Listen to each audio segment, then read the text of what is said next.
Me enlazo en ese momento hasta Washington con Roberto Hernández, él es el director de este documental Presunto Culpable. Muy buenas noches, don Roberto, ¿qué tal? Hola, ¿qué tal? Muy buenas noches. Aclaro que estoy en California, pero muy buenas noches. Me habían dicho que estabas en Washington, pero dime una cosa, la primera reacción que tuviste cuando te enteraste de que sacaban la cinta del aire.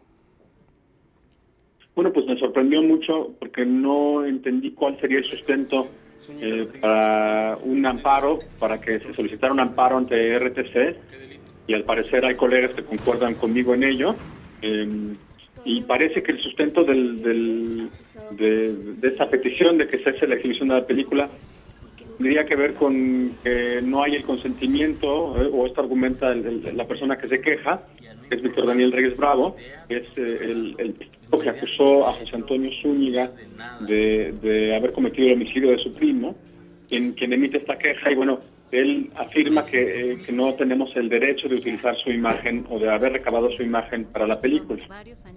Roberto, yo quiero decirle que admiro el trabajo que han hecho, me parece una estupenda obra que sienta un precedente, pero mi pregunta en torno a Víctor Manuel Reyes Bravo es menor de edad. ¿Cómo procedieron en el tema de las personas que grabaron? ¿Se tenía que pedir permiso? ¿No se tenía que pedir permiso? ¿Qué nos puedes explicar al respecto? Mira, yo considero, y esto quiero ser muy claro con el auditorio, sí.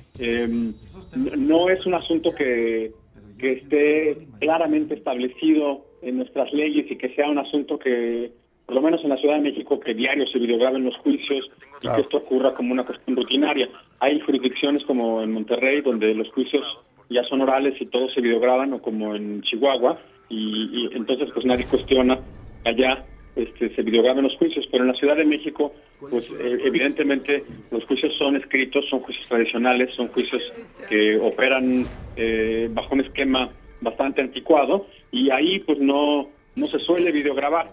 Sin embargo, nosotros solicitamos al Tribunal Superior de Justicia el permiso de videograbar las audiencias del juicio de José Antonio Zúñiga, sobre la base de que en México el artículo 20 de la Constitución mexicana pues contempla el derecho a ser juzgado en una audiencia pública, sí. Y en su versión reformada, porque se reformó en el 2008, establece la publicidad de la audiencia como un principio elemental de todo juicio penal.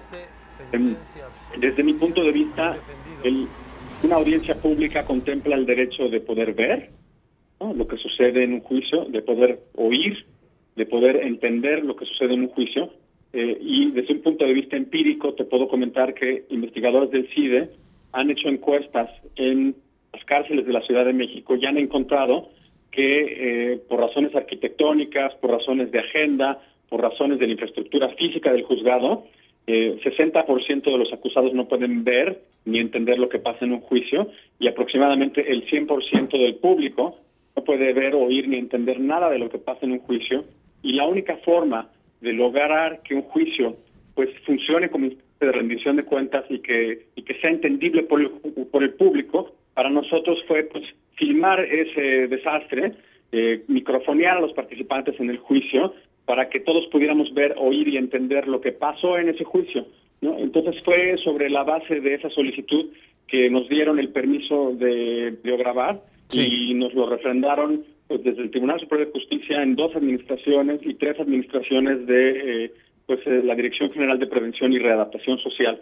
Con esos permisos se recabaron pues más de 350 horas de material que fueron condensadas en una película que se titula Presunto Culpable y que ha sido exhibida en 3 lugares del mundo, en 20 festivales de cine, y que ha tenido galardones en 15 de ellos, lo cual habla de su calidad y también te habla de las prácticas periodísticas que la película respeta y refleja.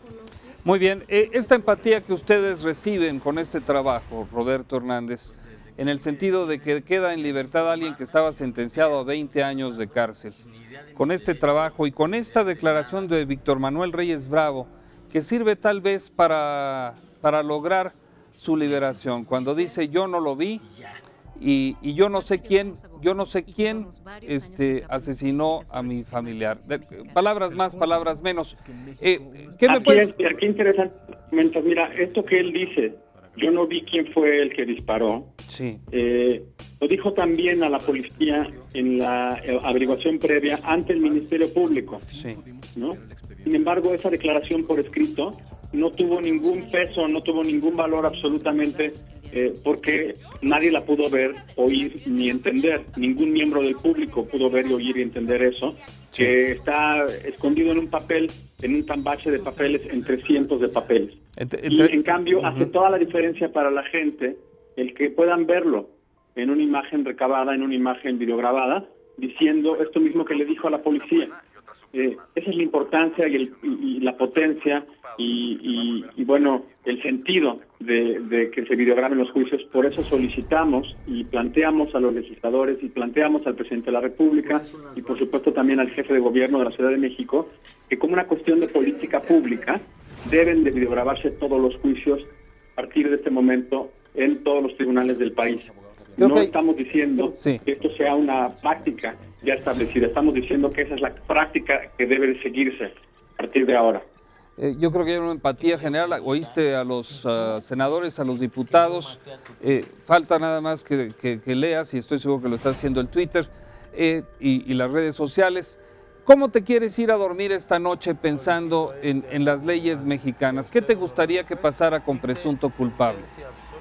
Desde el punto de vista legal. Que la gente, más que prestarle atención a la película que está siendo víctima de un intento de frenar su exhibición pública, que presten atención a los procesos con los cuales se están intentando tomar estas decisiones. El juicio de José Antonio Zúñiga es un ejemplo de un juicio absurdo, pero también es absurdo el proceder de la justicia federal en la forma en que se concedió esta suspensión provisional en contra de los productores y en contra de los exhibidores de la cinta. Sí. Y no parecen métodos propios de un sistema judicial democrático, que no se usen métodos externos para contactarnos y para notificarnos y para informarnos o enterarnos pues de qué concretamente estamos siendo acusados, o de qué se nos demanda o qué se demanda, qué se nos exige pues. Y pues básicamente esto invita a que se revise drásticamente cuáles son los métodos con los que opera la justicia constitucional en México para dirimir controversias. Ese es nuestro cuestionamiento. Nosotros respetamos el derecho de la persona en presentar una queja y le pedimos al público que sean respetuosos y empáticos con Víctor Daniel en hacer este planteamiento que quiere hacer, y lo único que solicitamos es que pues se nos permita ser escuchados en un juicio y poder hacer los planteamientos por los cuales creemos que sus perspectivas no son defendibles. Muy bien. Roberto Hernández, tengo 15 segundos, un apunte final. Ningún otro. Disculpen que se está interfiriendo la llamada acá por una llamada que entra. Muy bien, Roberto Hernández desde California, director del documental Presunto Culpable.